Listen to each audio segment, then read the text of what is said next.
gitu ya, ada beberapa pejabat yang sudah tiba di gedung DPR seperti tadi kita lihat ada Menteri Perdagangan Zulkifli Hasan, bahkan juga tadi kita lihat juga ada Caimin dan ada bahkan Anies Baswedan di sana. Ini bagaimana melihatnya?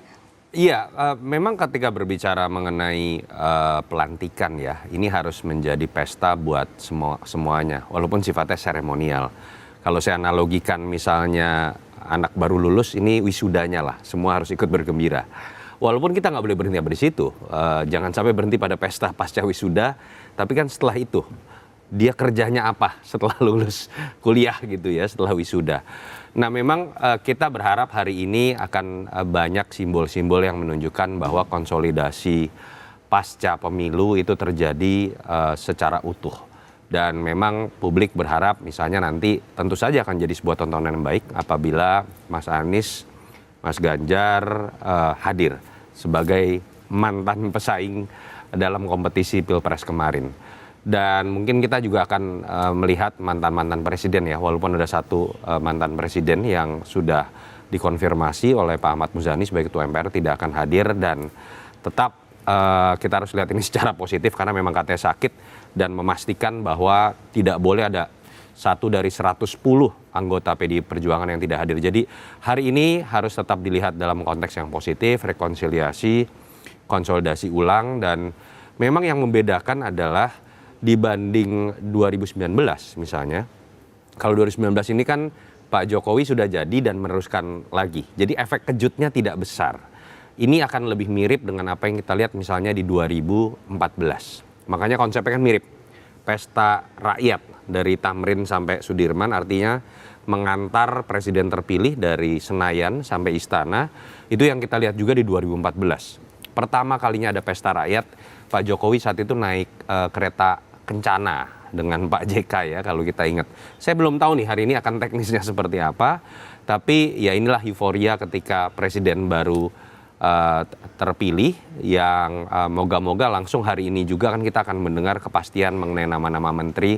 Ya semoga selain seremoninya menunjukkan sebuah persatuan dan keguyuban ya yang Pak Prabowo termasuk memang kalau kita lihat tadi kan ada mantan pesaing dari Pilpres kemarin gitu ya, ada Anies Baswedan dan juga ada Caimin yang juga tiba di gedung DPR untuk bisa menyaksikan pelantikan pada pagi hari ini. Ini apakah memang artinya Prabowo ini mencoba merangkul semua pihak untuk bisa mendukung pemerintahan? Itu tadi, ya kita berharap Mas Ganjar dan Prof Mahfud juga hadir. Katanya sih akan hadir, tetapi kita mengapresiasi lah Pak Prabowo ini kan perbedaannya dibandingkan dengan sebelum-sebelumnya yang dianggap temperamental, yang kita lihat kan malah kemudian sangat mengutamakan aspek-aspek kayak keguyuban. Sering banget itu disebut demokrasi guyub, persatuan nasional, gotong royong, merangkul. Nah kita harus lihat ini dari dua sisi ya. Pertama dalam konteks menjadi solidarity maker, ini suatu hal yang positif sekali.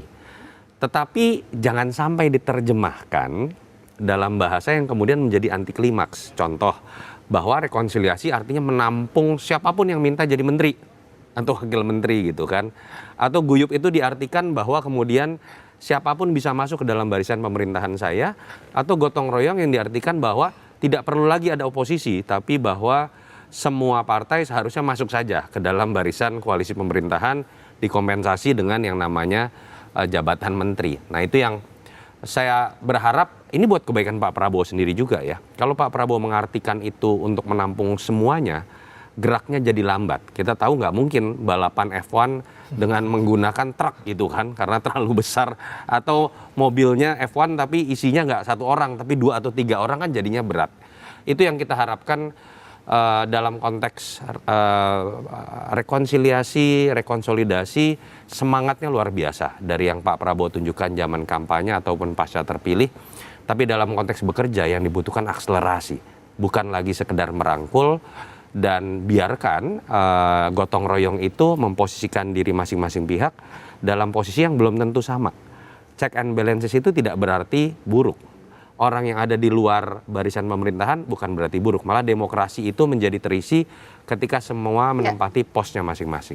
Iya, kalau terkait dengan konsolidasi ini juga menarik nih, karena memang tim dari tim ekonomi Jokowi ini diangkut gitu oleh Pak Prabowo ini. Kita lihat ini artinya tidak ada jeda untuk mengejar target pertumbuhan ekonomi 8%. Ini bagaimana Mas Media melihatnya? Apakah memang pemilihan tim ini sudah sesuai dan juga adaptif gitu ya diharapkan di pemerintahan Prabowo Gibran ini, dan apakah memang selama ini nama-nama yang masuk juga sudah diterima gitu ya secara baik oleh di Senayan? Ya, sebetulnya publik juga agak kaget ya dengan penunjukan kembali Bu Sri, karena kemarin sempat beredar beberapa nama. Dan memang di negara manapun Menteri Keuangan itu jadi posisi yang sangat strategis. Artinya ini keputusan besar yang kemudian diambil oleh Pak Prabowo untuk memanggil dan meminta kembali Bu Sri Mulyani. Saya melihat dalam konteks sebetulnya ini juga ada sisi positifnya untuk Pak Prabowo Gibran ke depan, terutama memastikan transisi pemerintahan berjalan dengan baik. Yang kedua, sepertinya ini juga strategi untuk menjamin atau menjaga kepercayaan para investor.